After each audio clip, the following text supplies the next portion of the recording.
All right. Well, good evening, everyone, and welcome to the last lecture in the Rogers Tavern Museum Spring Lecture Series. My name is Jennifer Pitts, and I am an independent museum professional currently contracted with the town of Perryville. The Rogers Tavern Museum is situated on the banks of the beautiful Susquehanna River in Perryville, Maryland. We're located about 43 miles from Baltimore City and 34 miles from Wilmington, Delaware. A tavern and ferry was established by the Maryland General Assembly in 1695 on both sides of the Susquehanna River because of its location on a major overland transportation route connecting the eastern and southern colonial capitals and seaports. The building that became known as Rogers Tavern was built and owned by the Thomas family in 1771. It provided a place for travelers to rest and eat, and for locals to conduct business, catch up on the news of the day, and enjoy drinking with coworkers and friends. At least up until the 1880s, when it was turned into a tavern slash hotel slash summer boarding house. It was converted into duplex housing units in the 1880s. Rogers Tavern was saved from demolition by the organization now known as Preservation Maryland in 1954. The Friends of Rogers Tavern subsequently formed to renovate the building with the goal to return it to its 18th century appearance. Placed on the National Register of Historic Places in 1972, it was purchased by the town of Perryville in 1993. The mission of the Rogers Tavern Museum is to preserve and share the imitable stories of all who lived, worked, and visited this once vital link along an important roadway in America's early history through dynamic, engaging experiences that encourage exploration of our area's rich cultural and natural legacy. And I'd like to remind participants that the lecture will be recorded and made available to the public on the Rogers Tavern Museum website and YouTube channel. Please enter your questions in the chat box or in the Q&A. And now it's my pleasure to introduce Al Walton and Richard Hafer. They're with the Perryville Railroad Museum, one of the three in Perryville. Both are retired railroaders, each with more than 40 years of railroad service with Penn Central and Amtrak. Both of them worked in Perryville as block operators. Al will be narrating today's presentation. Take it away, Al. Okay. Okay, good evening, everybody. This is going to be, the title of this program is Perryville on the Railroads from 1837 to 2025. And as Jen just said, it's presented by the Perryville Railroad Museum and the Perryville chapter of the NRHS, National Railway Historical Society. There we go.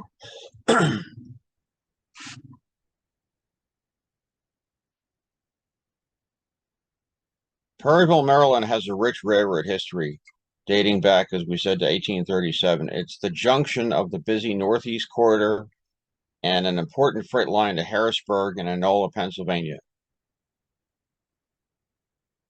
In 1837, the Philadelphia, Wilmington, and Baltimore Railroad, PW&B, which was the predecessor to the Pennsylvania Railroad, built a rail line between Philadelphia and Baltimore, with one major exception, the Susquehanna River, which was a major obstacle because at almost a mile wide, it would cost too much for them to build a bridge. They did not have anywhere near the financing.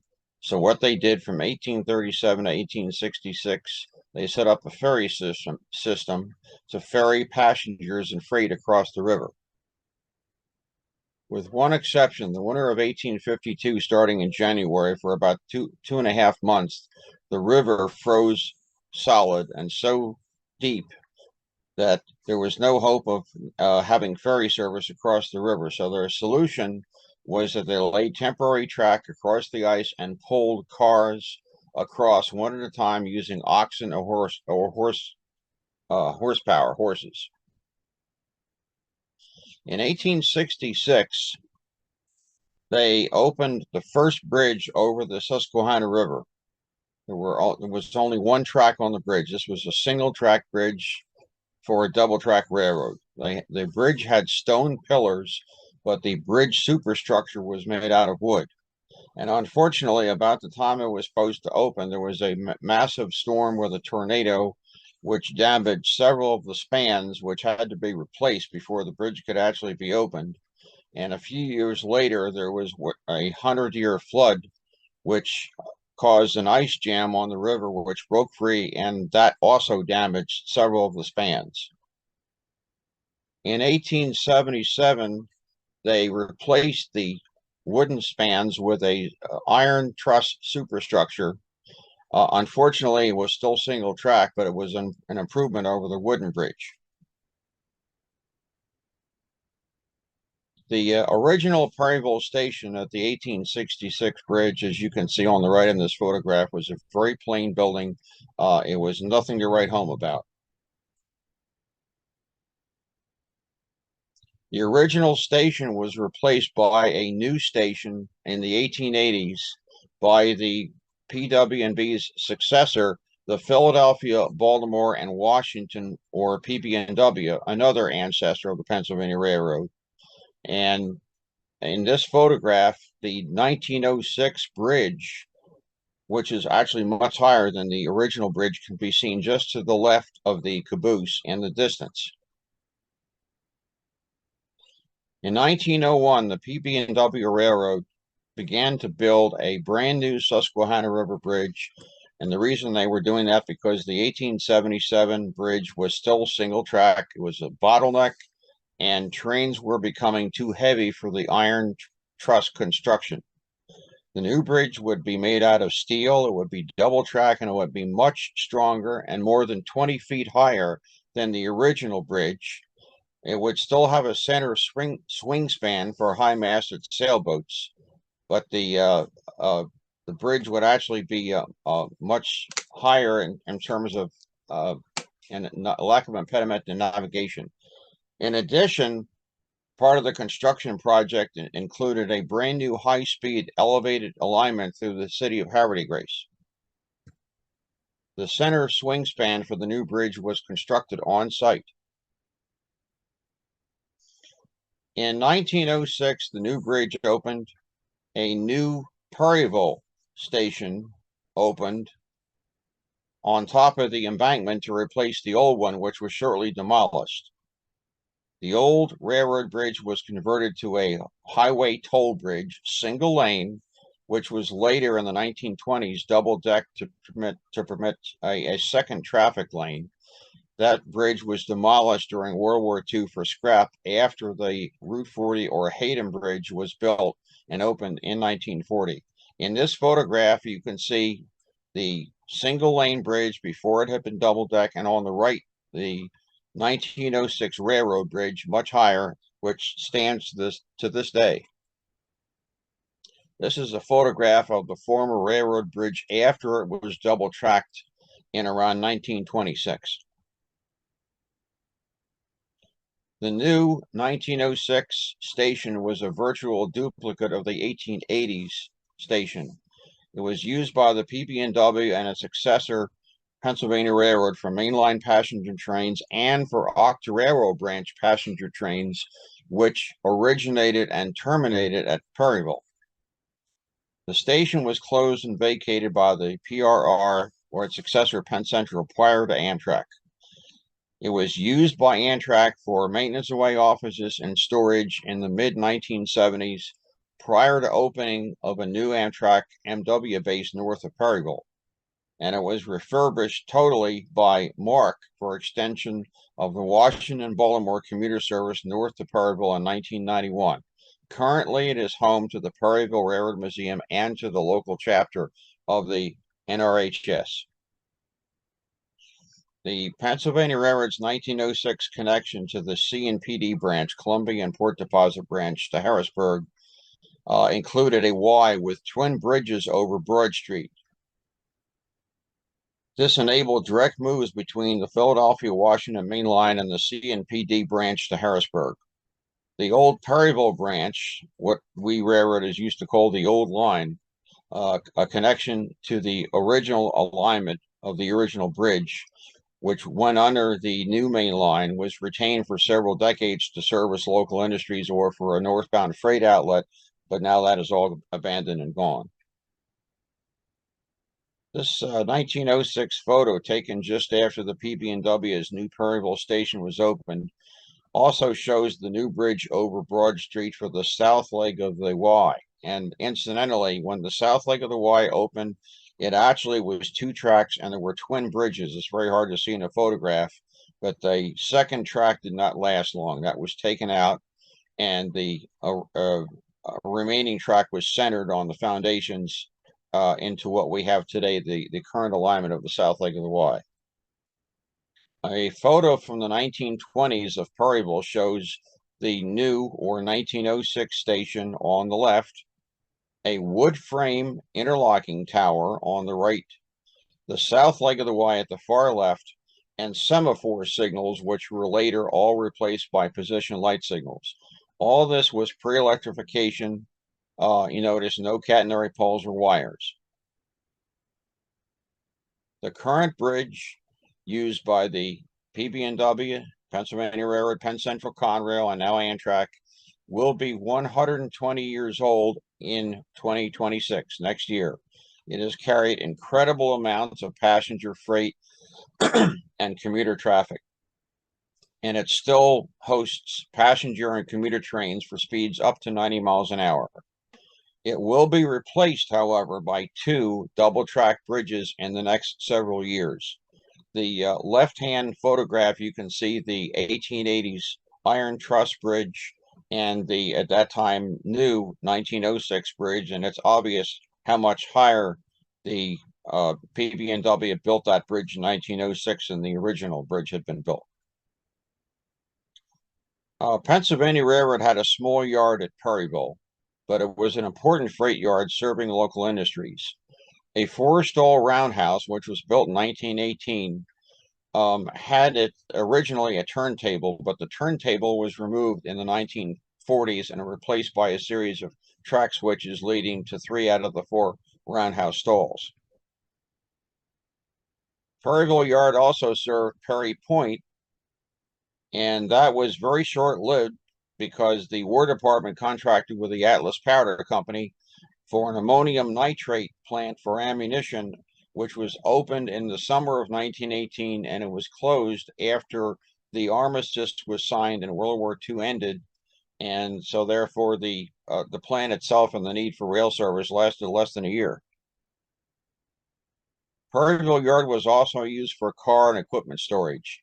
For example, old Railway Express boxcars seen on the left being stored for disposition, and maintenance away equipment on the right. The yard was also used for staging trains and equipment for heavy MW work or for local industries. For example, on the left is a welded rail train of Penn Central with strings of brand new welded rail, and on the right are several U.S. Army tanks destined for the Aberdeen Proving Ground. In the 1980s, many industries served by Perryville Yard closed or no longer shipped by rail. For example, the Charlestown Sand and Gravel Company, or Mason-Dixon Sand and Gravel, used to ship many, many carloads of limestone per day to the Pittsburgh area steel mills, which were used in making steel. But those steel mills closed, a victim of the 1980 and 82 twin recessions. So that rail traffic disappeared. Another example was Lock Joint Pipe Company in Perryman, Maryland, used to ship oversized precast concrete pipes on flat cars, as you can see here in the photograph. That company eventually went out of business. In the 1990s, Conrail abandoned Perryville Yard and sold off the property, and around 1994, they actually demolished, or had a contractor demolish, the remains of the roundhouse and the buildings there. Everything in this photograph from the 1930s is long gone. The entire area is now occupied by condominiums. In 1935, electrification came to the Pennsylvania Railroad between Philadelphia and Washington, D.C. At substations, 138 kilovolt AC current from power sources such as the hydroelectric dam at Safe Harbor, Pennsylvania, is reduced to 12 kilovolt or 12,000 volts to power the electric locomotives. So the substations are located approximately every 10 miles along the railroad. For example, here is the one at Perryville. The Pennsylvania Railroad also built brand new control towers, such as the one here at Perryville. The PRR's important freight line to Harrisburg and Enola was also electrified. And again, that's the Columbian Port Deposit CNPD branch, which much later was renamed the Port Road branch. Here's a section of a track chart of Perryville, the Perryville area, showing the Y, which is kind of shaped like a triangle because it has three legs, a north and south leg, and the straight leg, which is the northeast corridor itself. It shows the Y, the freight yard, and what we used to call the old line, which was the Perryville branch, or the connection to the original alignment to the original bridge, which for years ran underneath the northeast corridor main line, but is now completely abandoned. And in this track chart, because the paper is narrow, they had to kind of scrunch the Port Road branch over to make it a left-hand curve and off to the left. But of course, the Port Road branch in reality is perpendicular to the main line. So if you looked at it from an airplane, it would go straight up and down. Minnick was Perryville Yard's west end gateway to the railroad world, to the CNPD branch. The photograph shows a local freight approaching Minnick on what we call the Perryville Yard lead en route ultimately to Columbia, Pennsylvania. Minnick was located in an area of Perryville and formerly called Frenchtown. At Quarry Interlochen, the CNPD branch went to single track west of Port Deposit, and this was because the railroad was following a narrow ledge between a very high cliff and the deepest channel of the Susquehanna River, and there was not room for a second track. At Tome Interlocking in the town of Port Deposit, the CNPD went back to double track for several miles. Perryville Tower controlled Quarry Interlocking and shared control of the railroad between Quarry and Tome with the operator at Cola Tower, located in Columbia, Pennsylvania. West of Port Deposit for several miles, the CNPD was elevated in the 1920s due to the construction of Conowingo Dam. This is, for example, the high bridge crossing the Octoraro Creek, which was built in the 1920s and is still used today by the Norfolk Southern for freight trains. Most of the CNPD branch was controlled by the operator in Cola Tower, located in Columbia, Pennsylvania. The CTC, or Centralized Traffic Control Board, on the right-hand side, controlled more than 50 miles of railroad. A very, very busy railroad, too. Amtrak operated 4 passenger trains on the CNPD branch in the 1970s. These were the Harrisburg, Washington, D.C. sections of the Broadway Limited, trains 440 and 441. The photograph train shows train 440 eastbound along the Susquehanna River en route to Perryville and ultimately Washington, and the National Limited, which were trains 430 and 431. The CNPD branch also had a lot of freight trains. Anything from coal, grain, iron ore unit trains, piggyback or intermodal container trains, crude oil unit trains, auto parts, automobiles, mixed freight, you name it. That traffic was carried on the Port Road in quantity. Between 1968 and 1976, significant corporate changes affected the Northeast Corridor and the CNPD branch. In February 1968, the Pennsylvania and New York Central Railroads merged to form the Penn Central. Both railroads had been struggling financially for years and had been at loggerheads for years. They were arch rivals, but they were forced to merge because of financial difficulties. Unfortunately, the merger failed, and on June 21st, 1970, Penn Central declared bankruptcy. At that time, it was the largest corporate failure in U.S. history. On May 1st, 1971, Amtrak, formerly the National Railroad Passenger Corporation, took control over all intercity passenger service from most, but not all, U.S. railroads. On April 1st, 1976, Conrail took over the railroad operations from Penn Central and 6 other bankrupt railroads in the East Coast. And on October 1st, 1976, Amtrak took over the Northeast Corridor, including the section between Philadelphia and Washington, D.C., which meant that traffic control and physical plant maintenance employees were now Amtrak employees. There were several changes accompanying that to the CNPD or Port Road branch. On April 1st, 1976, Conrail took over from Penn Central, as we said.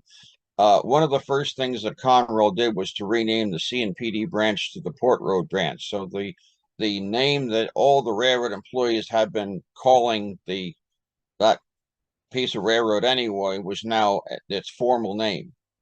On October 1st, 1976, the Northeast Corridor main line became Amtrak, but the Port Road branch remained Conrail, dispatched and maintained by Conrail. In 1987, after a terrible collision between Amtrak Train 94 and Conrail locomotives, there was a concerted effort to get rid of Conrail through freight by rerouting it off of the Northeast Corridor. In 1999, the Port Road became Norfolk Southern's property after Conrail was split up between CSX and Norfolk Southern. And in 2025, the level of freight traffic on the Port Road branch, because of various reasons, is much less than it was in the 1970s and 1980s. The Pennsylvania Railroad's Octorara branch extends from Wawa, Pennsylvania, near Westchester, to a place called Rock, Maryland, which is about 2 miles west of Port Deposit, where it connected with the CNPD branch. At one time, the PRR, as we mentioned, operated passenger service on this line to and from Perryville. The Maryland portion of the line was abandoned in 1961. There was a sub-branch from Clora, Maryland, to serve the Bainbridge Naval Training Center, which was very busy during World War II, but that naval center really became kind of dormant after the war, and the railroad service likewise was basically kind of abandoned after World War II. Interesting little factoid, the Octorara branch bridge crossed Octorara Creek directly underneath the CNPD's massive concrete bridge, which we saw a few slides ago. So it's a very rare situation where 2 lines of the same railroad go over and under directly over the same body of water at exactly the same location. Here's a sample schedule from the Pennsylvania Railroad timetable in April 1936, showing passenger service on the Octorara branch to and from Philadelphia, Pennsylvania, and going on the Octorara branch at Wawa. Now, most of the passenger trains, as you can see from this page, began and ended at Oxford, Pennsylvania, but here one train went as far as Perryville. Here's a photograph from the 1940s showing what may be called a milk train, because they used to carry milk to the dairy from the dairy farms to market. This train went from Philadelphia to Perryville via the Octorara and CNPD branches. It made its station stop at Perryville. It Y'd itself on the Y at Perryville and returned back to Philadelphia on the same route by the CNPD and Octorara that it came down from Philadelphia originally. This is showing the train on track 5 in what we used to call the pocket between the north and south legs of the Y. This track is long gone. It was completely torn out and paved over years ago, and it was completely gotten rid of, and it became an extension of the Mark station platform in 1991 when Mark rehabilitated the station for commuter service. The Perryville train station has an interesting history.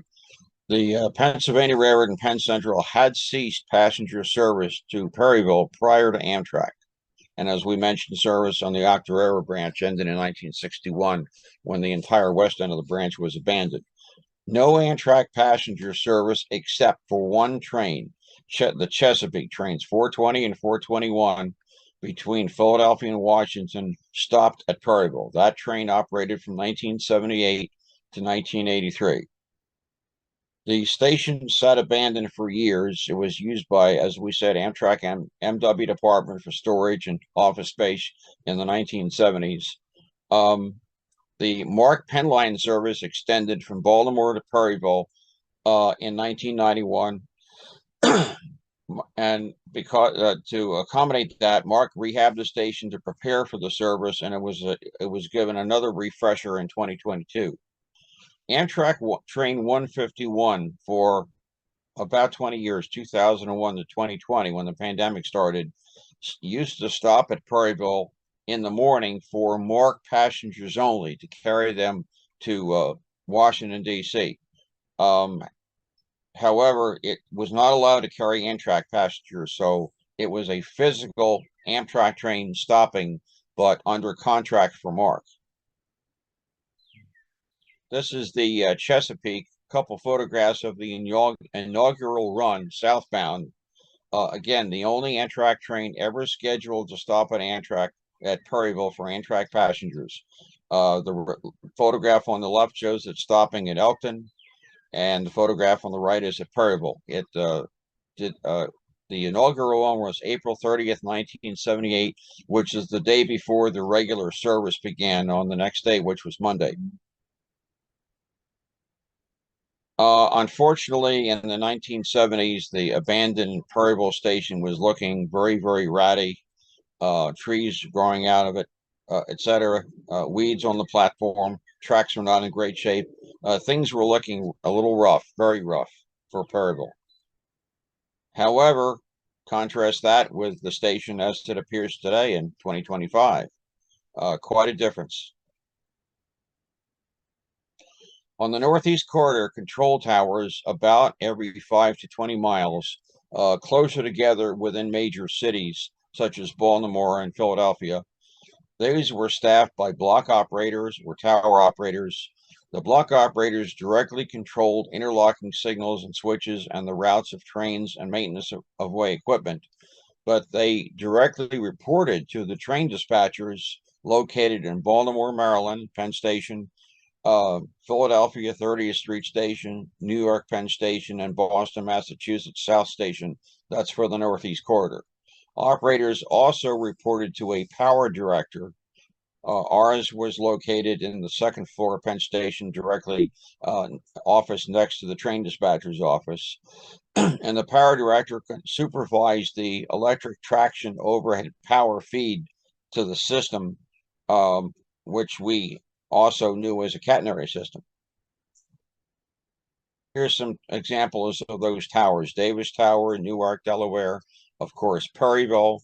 There were also towers in Edgewood, Maryland, and at Bayview, Maryland, at the south end of Bayview Freight Yard, at the north end of the city of Baltimore. The towers dated from the late 1800s to the 1920s or 30s. The control apparatus inside the towers dated from the late 1800s. For example, the old so-called Armstrong levers at Bell Tower, north of Wilmington, to the 1940s or 50s.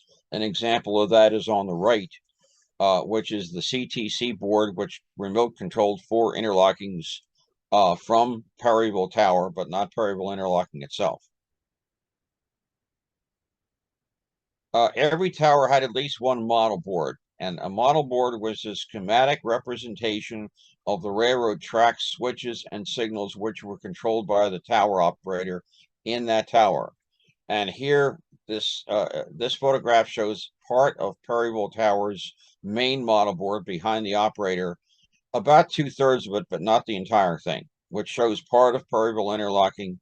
It shows Principio, 2 miles north of Perryville, and it shows Minnick and Corey, the 2 interlockings on the Port Road, which were remote controlled by the operator at Perryville.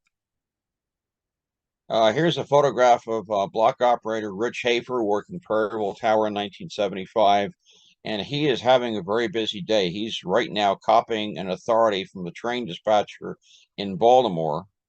On his desk are train orders and other critical authority forms. So he's obviously he's doing a lot of work right now. And as you can see on the far part of the desk are several manuals. They're kind of banded together by rubber bands. We'll see a better view of them in a minute. A few years later, Rich was promoted to train dispatcher in Baltimore, and that means that he supervised block operators in towers. The train dispatcher's train sheet, as we called it, those were up to 13 feet long. The dispatcher directed train movements on his dispatching section and issued train orders and other authorities to block operators. In some cases, they were directed to the operators. In other cases, they were directed also to train crews and or MW foremen.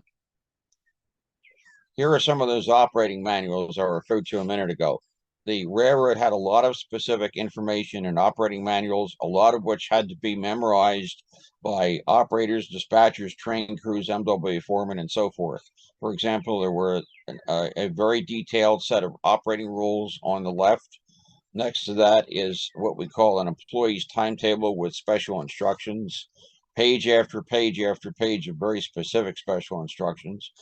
There was a book called An Electrical Operating Instructions, which governed the safe operation around the catenary system, which again was up to 138,000 volts on the transmission lines, 12,000 volts on the overhead catenary feeding the trains directly. And finally, on the right, there was something called Special Instructions for operation of signals and interlockings, which applied specifically to operators and train dispatchers. This is what a little piece of the railroad looked like to its operating employees on paper, and this is from a Penn Central 1972 operating timetable.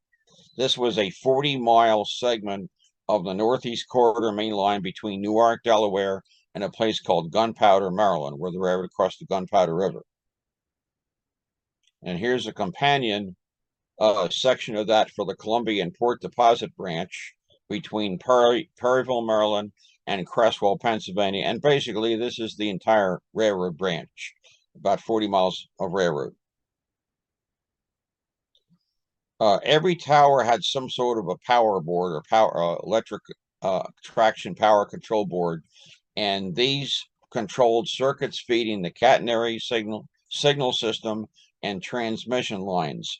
And the operator in the tower worked this power board only two ways. Number one, to shut off a very, very loud alarm and kill the circuits if there was some major problem, such as a derailment or wires down or something like that.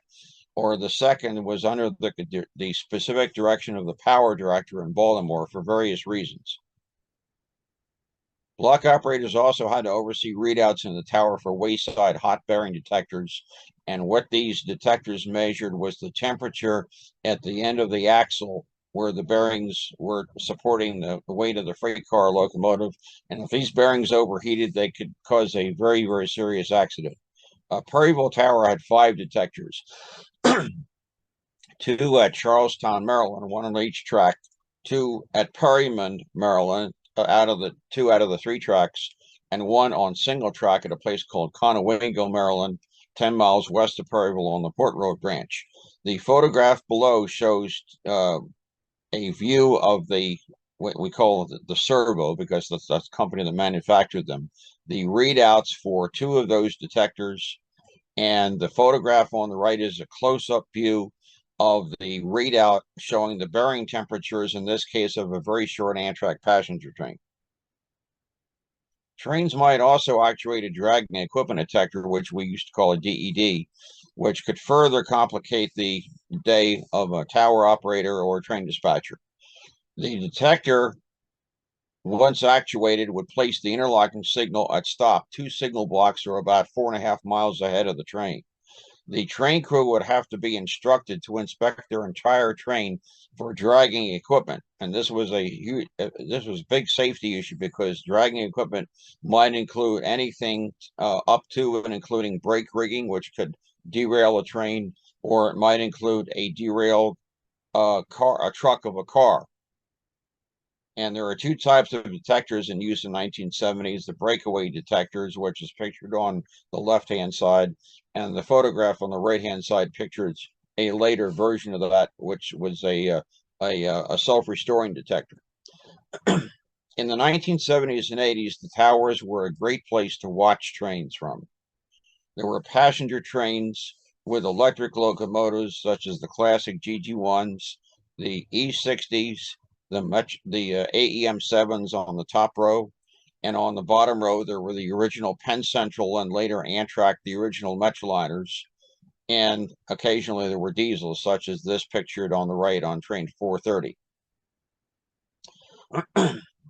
For freight trains, these were in almost a rainbow of colors, everything from bicentennial paint schemes to leased Conrail leased foreign locomotive because they were short of their own workable locomotives in their early years in the 1970s, from railroads such as the Chicago Northwestern on the top right, the RF&P on the bottom left, and the Delaware and Hudson Railroad ran one train each way between Potomac Yard, Virginia, and Binghamton, New York, and these trains went on the corridor, and they then went on and off the Port Road at Perryville, not shown on the bottom right.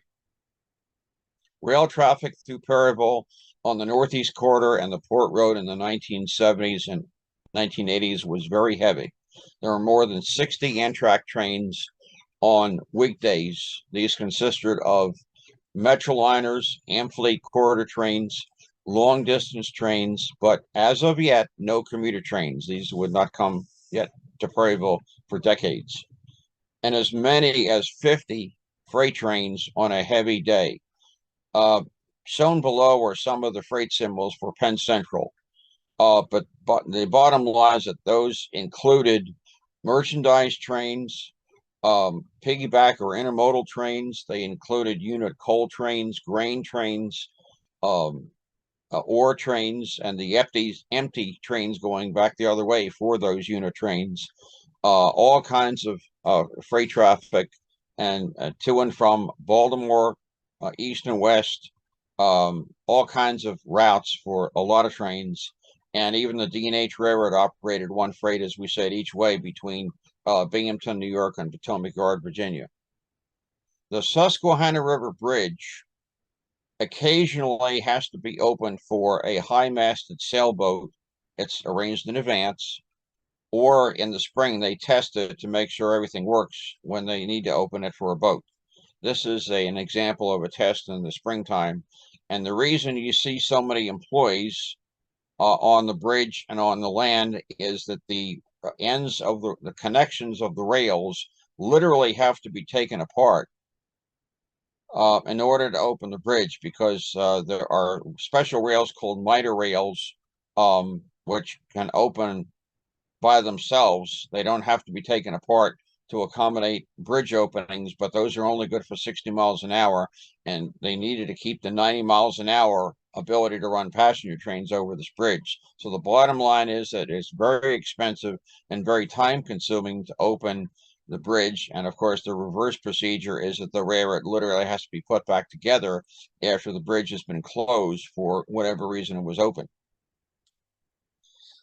Amtrak rehabilitated the Susquehanna River Bridge in the 1980s. They took the track up one track at a time and rehabilitated the steel of the girders. You can see that having been done here, and we're on the head end or locomotive of a passenger train crossing the bridge on the opposite track headed towards Haverty Grace, and that was quite a project. And then they finished the one track and then they did the other. And this is an engineer's view of the Susquehanna River Bridge going across it northbound towards Perryville at 90 miles an hour. And as you can see on the right-hand side, those piers, those are the piers that belong to the original bridge that was built in 1866. And even though the bridge was taken up years ago, decades ago, those piers lasted until the autumn of 2024, when they had to be demolished completely to make way as part of the construction project to replace the existing Susquehanna River Bridge with a brand new bridge. Occasionally, we had problems. For example, here was a freight derailment at Northeast Maryland around 1978. Now, some derailments were caused by bad track, or what the railroads referred to as deferred maintenance, and that was a result of decades, years and decades of poor scrimping on track maintenance by, in this case, the Pennsylvania Railroad and Penn Central. in the 1960s and 70s. Because of those problems that we used to have with the track, Amtrak undertook a massive rebuilding project in the 1980s called the Northeast Corridor Improvement Program, or NESIP. And among other things, that involved completely rebuilding the tracks on the corridor. Brand new concrete ties to replace old wooden ties, as you can see here. Brand new welded rail, ballast, everything. There are several reasons why freight traffic diminished through Perryville on the Northeast Corridor and the Port Road. First, it was rerouting, as we mentioned before, of the through freights off of the corridor after the Chase, Maryland collision in 1987. Another was closing of major industries served by through freights. For example, there was a big GM plant at Broning Highway in Baltimore and a huge Chrysler plant in Newark, Delaware, both of which closed, and that traffic went away. Coal-fired power plants in southern Maryland, two massive plants, and in Dagsboro or Indian River, Delaware, all converted to natural gas, and so the coal that the railroads used to carry down to them, that traffic went away. Another was the Conrail split between CSX and Norfolk Southern in 1999, which helped to change traffic patterns and throughout the Northeast. And finally, as we mentioned previously, local industries closed or stopped shipping by rail in many cases. In the late 1980s, the control towers were closed, and their functions between, well, ultimately all the way to Boston, but in our case, between Philadelphia and Washington, D.C., were remoted to CTEC, which was a centralized computer-assisted dispatching office, first located in the Philadelphia 30th Street station and currently resides in Wilmington, Delaware, in the CNOC building. In CTEC, the train dispatchers directly control all signals and switches. The block operators don't exist as a profession here anymore. And the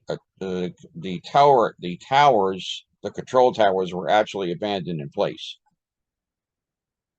For Perryville Station and the Susquehanna River Bridge, a big anniversary is looming, and looking into the future. In 2026, that year will be the 120th anniversary of the opening of the very old PB&W, Pennsylvania Railroad, Penn Central, Conrail, and Amtrak Susquehanna River Bridge, and the so-called new or existing Perryville Mark Station, again built in opened in 1906, as was the bridge. Amtrak will build two brand new Susquehanna River bridges to replace the existing 1906 bridge. The existing bridge, as part of that project, will have to be demolished. The first new bridge, which will be located railroad west, or you might say north or upriver of the existing bridge, will ultimately carry only MARC trains and freights. And the lower or downstream new bridge, which will be on the approximate alignment of the existing bridge, but not exactly, will carry Amtrak high-speed trains, and the bridge will be designed for a 160-mile-an-hour operation. And each bridge will have two tracks, which means that when this project is done, there will be four main tracks of the Northeast Corridor over the Susquehanna River, where there right now is only two. And this is an Amtrak artist conception of the new Susquehanna twin bridges when they're finished. The other railroad that operated through Perryville was the Royal Blue Line of the Baltimore and Ohio, or B&O. And in 1886, the B&O's first bridge across the Susquehanna River was opened. This was a single-track bridge built of iron. The photograph to the left shows the Haverty Grace side of the bridge. The land in the middle is called Garrett's Island, which was bought by the B&O to build a bridge on, and was actually named after a president at that time of the B&O named William Garrett. In 1908, the B&O started a major project to rebuild its bridge to a double-track bridge with much heavier construction of steel, replacing the single-track iron bridge. Unfortunately, they had a little accident, which is kind of pictured on the right-hand photograph here. A coal train was headed east on the bridge and derailed into one of the huge gantry cranes, which was being used to replace, to do construction work on the bridge. That in turn toppled the entire section of the bridge for about 400 feet into the deepest channel of the Susquehanna River and the east bank of the river. So it was a pretty horrible mess. As a result of that derailment, the B&O built detour tracks to and from the Pennsylvania Railroad, or at that time PB&W, at a place called Swan Creek, or Oakington, which is about 2 miles east or north of Aberdeen, Maryland, for one track, and the other track was built at Perryville between Otsego Street Road crossing and literally up the hill to West Aiken, and Aiken was the kind of equivalent to Perryville on the B&O on the east bank of the river. The detours lasted for 15 months until the B&O's bridge was repaired and completely rebuilt. And then the detour connections were dismantled except for the track between Aiken and Perryville, which lasted for many years and was occasionally used to detour B&O trains. But now the only remnant that is left today is a short section from Otsego Street from the Port Road, which is used by Norfolk Southern for setting out defective freight cars from eastbound freight trains, as you can see from this photograph. Over the decades, the PRR and the B&O trains detoured over each other's rail line several times. For example, in 1902, a major washout on the PB&W at Principio Creek, 2 miles north of Perryville, washed out the bridge and about 200 feet of the big fill that the railroad was built on. The PB&W built connections at Swan Creek opposite the 1908 connection, which would come later, and detoured their trains over the B&O between Swan Creek and a kind of a convoluted route between the B&O's main line into Wilmington, Delaware, until that washout was repaired. Several times throughout the 1960s and 70s, B&O freights did detour over the Aiken to Perryville connection, and Amtrak passenger trains have also occasionally, very occasionally, detoured over the B&O, mainly between Baltimore and Washington. In April 1958, the B&O discontinued its Royal Blue passenger trains, which operated between Washington, Baltimore, and Jersey City, New Jersey.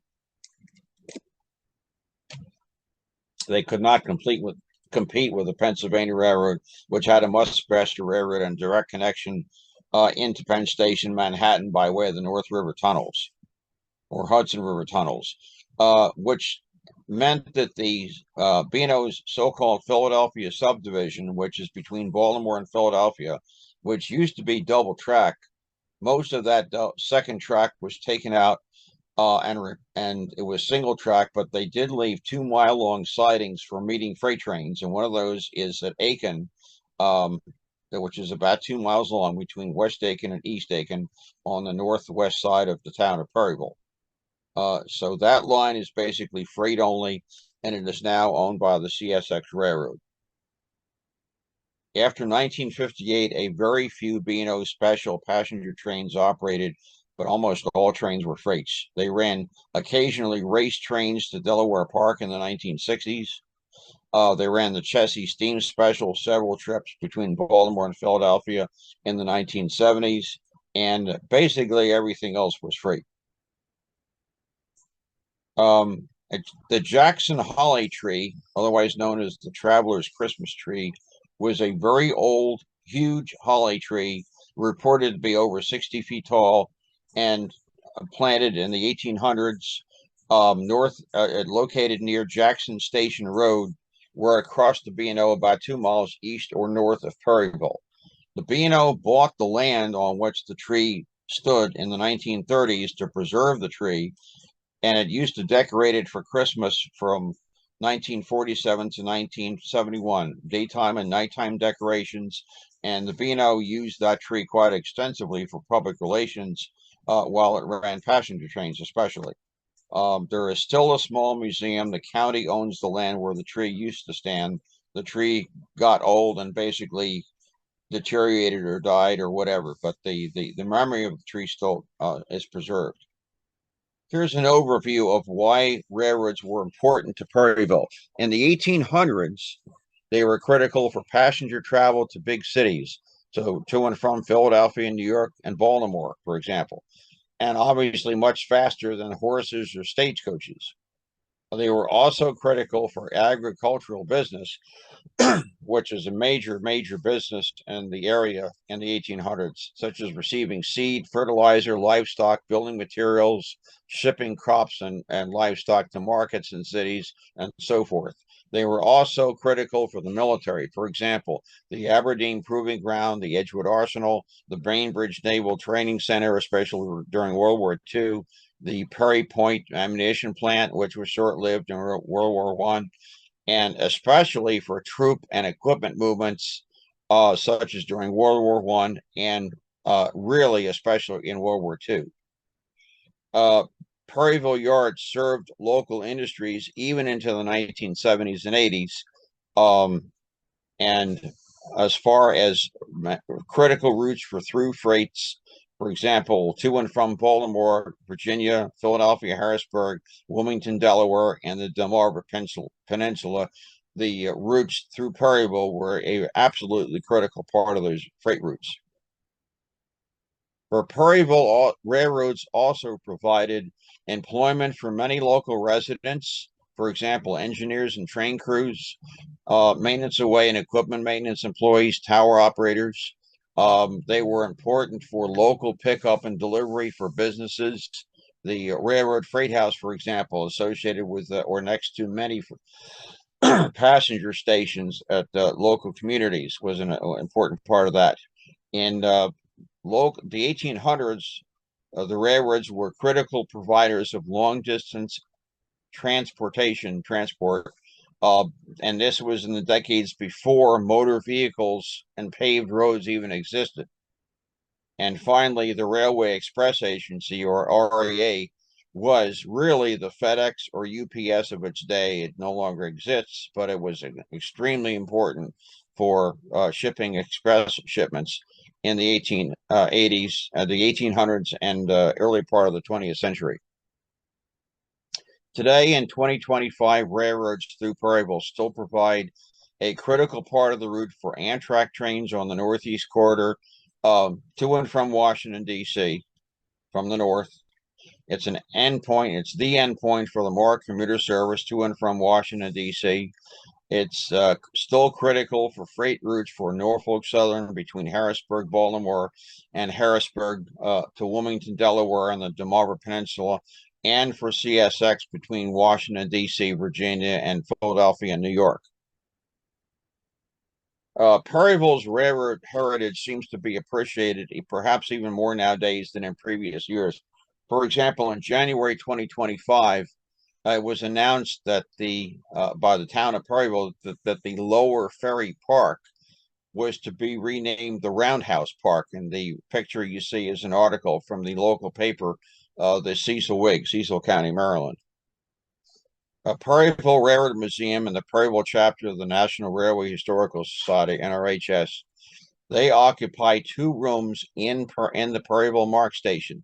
On the north end, the exhibit room includes an HO scale layout of the Perryville area, many railroad artifacts from the past, and the gallery or picture room on the south end includes many dozens of historic photos of railroads in the region, everything from towers, stations, facilities, tracks, trains, bridges, you name it. The Railroad Museum is open Saturdays and Sundays between noon and 4 p.m. There are also railroad slide and video presentations at the NRHS chapter meetings, which occur on the second Saturday of each month. And open forum meetings, which are on the fourth Saturday at 7:00 p.m. These are open to the public. The museum and the NRHS chapter preserve and interpret the history of railroads in the Perryville region. And the museum and chapter host special events from time to time. For example, local museum tours, museum days, train shows, swap meets. They have hosted another Railroads Historical Society, and they will probably do others, and so forth. The museum's exhibit room on the north end features many railroad artifacts. You can see one of the display cases here. It features an HO scale model railroad layout depicting the Perryville Y and station and the town of Perryville and the Perryville yard, and an actual position light signal, which Amtrak retired from locations just north of the station about a year and a half ago when they replaced it with a larger signal. And the Amtrak Signal Department donated the signal to the museum, and volunteers from the museum took a retired and inactive signal and rehabilitated it and lit it up, and it actually works today as a working signal. And the gallery or picture room features dozens of historic photographs of railroads in the general region. This is about maybe half of what's in the gallery room. There are many, many excellent historical photographs there. Here's some contact information for the Perryville Railroad Museum and the Perryville chapter of the NRHS. On Facebook, they have the site is Perryville Railroad Museum. The museum's physical address is at the MARC station is 650 Broad Street in Perryville, Maryland. The museum hours, again, Saturdays and Sundays, noon to 4 p.m. And the Perryville chapter NRHS meetings, again, second Saturday of each month, beginning at 7 p.m., open to the public. The meetings are held at the Perryville MARC station except June and July due to the summer heat and unfortunately no air conditioning in the station. And they are usually held in those 2 months, June and July, at the American Legion, which is about a quarter of a mile away in the town of Perryville. And there is no chapter meetings in August because, again, of the summer heat and the air conditioning situation. And that's the end of the presentation. And thank you for your time. All right. Thank you so much, Al, for a wonderful presentation about the Perryville Railroad. It's an incredible, Perryville really is a railroad town, isn't it? Yes, it sure is. Absolutely. Okay, so Richard, if you want to unmute your mic, let's see if we have any questions. Does anyone have any questions? I have to tell you, these guys are great. If you want to know anything about the railroad and Perryville and in that region, these are the two guys that you want to talk to. I actually had a question, and maybe it's because of all the severe weather that rolled through our region last night, but I'm kind of curious, what happens if you lose power? And you're working your jobs as block operators, what happened if you lost power? Well, there's two kinds of power. You have the overhead wire power that would be independent from the commercial power, so it would be according to what kind of power you would lose. Oh, okay. Yeah. One thing, Jen, is that as Rich said, Perryville actually has a completely separate sources of power from the power source, which in our case, the closest one is Safe Harbor Dam. They're fed to the substations and transmission lines, and there are actually two power receptacles for those. The catenary power, which powers the overhead wire for the locomotives, is 12,000 volts, but the power is also broken down at the substation to 6,600 volts, which powers the entire signal system, which is the actual signals, the cab signal coded feed, the power switches at the interlockings, the traffic, basically the basic traffic control system of the railroad. And if you lose, depending on what you lose, if you lose catenary power, you lose the ability to operate with electric locomotives. And you may even have a situation if you have a tree down and fouling the track, the railroad is blocked or partially blocked but you may have to call out diesel locomotives, if any are available, from work trains to pull those locomotives at least to a station. But if you lose your signal power, you are really, really in trouble in terms of being able to operate, because you just can't operate with any speed. Everything grinds to a halt in terms of being able to operate at anything more than a restricted speed, basically. Or they'll have to set up a primitive block signal system, or a manual signal system, which is called manual block, as a temporary operation.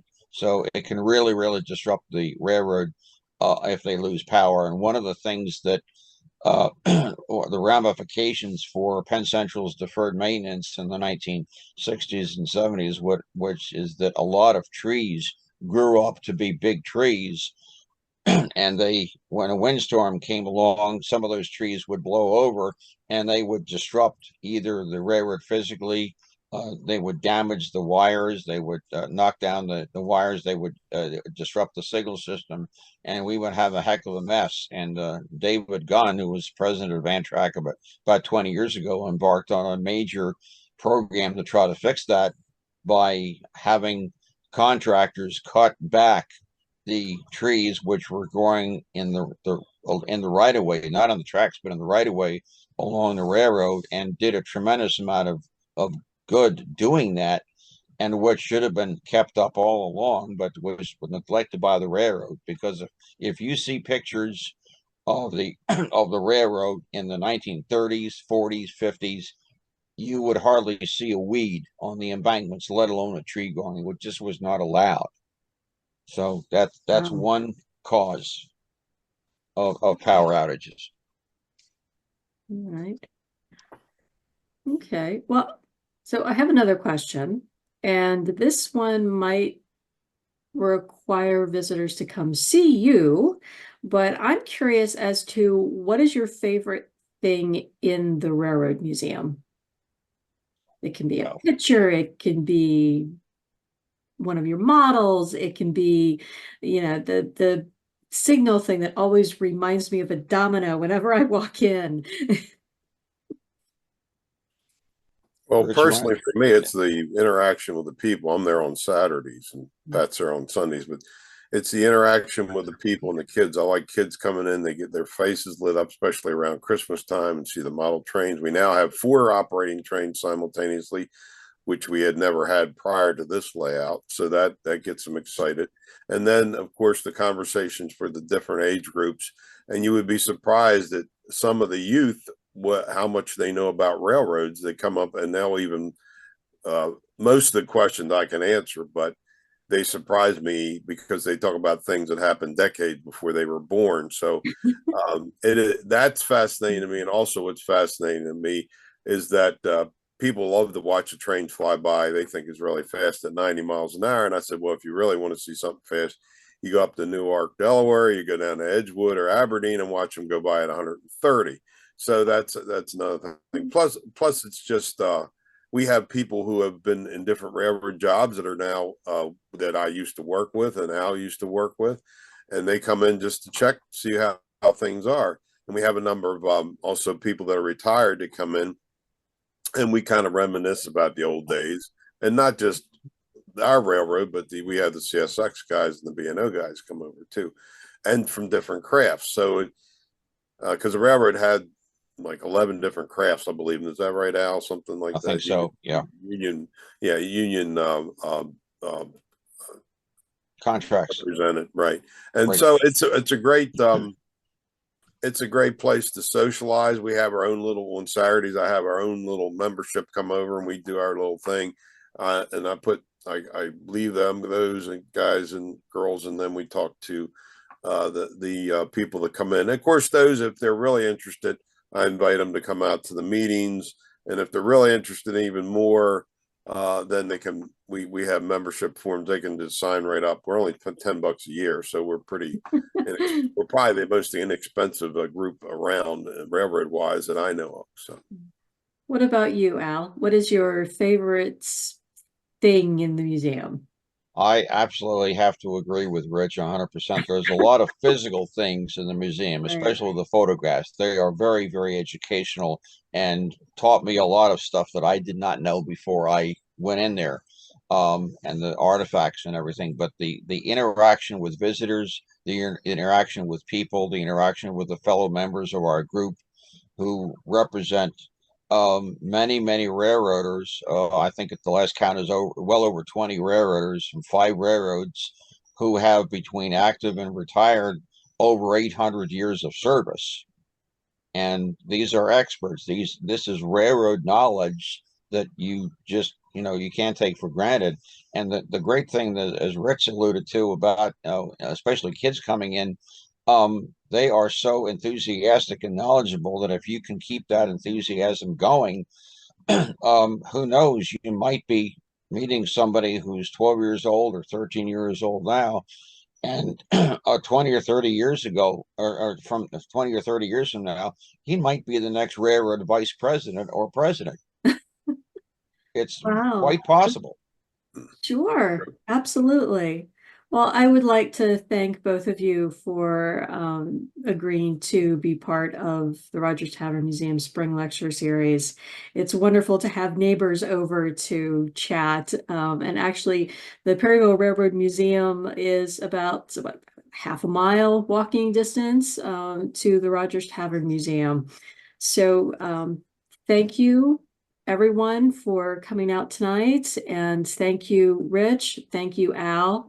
It's been a great experience working with you guys to get this lecture up and running for tonight. And Yeah, well, with that, thank you for hosting this too, Jennifer. Yes. It's great. And Al did a great job of all the work that he put into it in his presentation. I think is very commendable and a very good representation of what our group does. So. absolutely, I agree. Fantastic job, Al. Thank you so much. I second Rich. Thank you for hosting. It was a pleasure to work with you here.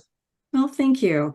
And thank you, everyone, for joining us tonight. Have a great rest of your weekend and look for all of the lectures in the Rogers Tavern Museum Spring Lecture Series should be up within the next few weeks.